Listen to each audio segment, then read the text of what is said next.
ഈശോയിൽ പ്രിയമുള്ളവരെ, അപ്പസ്തോല പ്രവർത്തനം 2-ാം അധ്യായം 18-ാം തിരുവചനം. എൻ്റെ ദാസന്മാരുടെയും ദാസികളുടെയും മേൽ ഞാൻ എൻ്റെ ആത്മാവിനെ വർഷിക്കും, അവർ പ്രവചിക്കുകയും ചെയ്യും. തമ്പുരാൻ നൽകുന്ന വലിയൊരു അരുളപ്പാടാണ്. പരിശുദ്ധാത്മാവിനെ സ്വീകരിക്കുന്ന ഓരോ വ്യക്തിയുടെയും ജീവിതത്തിൽ, ആത്മീയ ജീവിതത്തിൽ ഒരു മാറ്റം കൈവരും. പ്രാർത്ഥിക്കുന്നവരായിട്ട്, ദൈവത്തോട് ചേർന്ന് നിൽക്കുന്നവരായിട്ട്, ദൈവഹിതപ്രകാരം ജീവിക്കുന്നവരായിട്ട് നമ്മൾ ഓരോരുത്തരും മാറും എന്നുള്ളൊരു ഓർമ്മപ്പെടുത്തൽ. പരിശുദ്ധാത്മാവായ ദൈവമേ, പന്തക്കുസ്തയ്ക്ക് ഒരുങ്ങുന്ന ഞങ്ങളുടെ ജീവിതത്തിലേക്ക് നീ കടന്നു വരണമേ.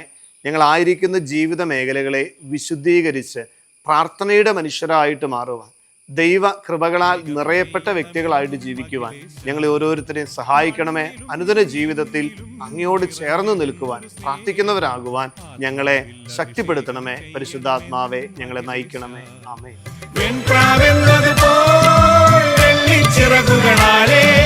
പറന്നിറങ്ങണമേ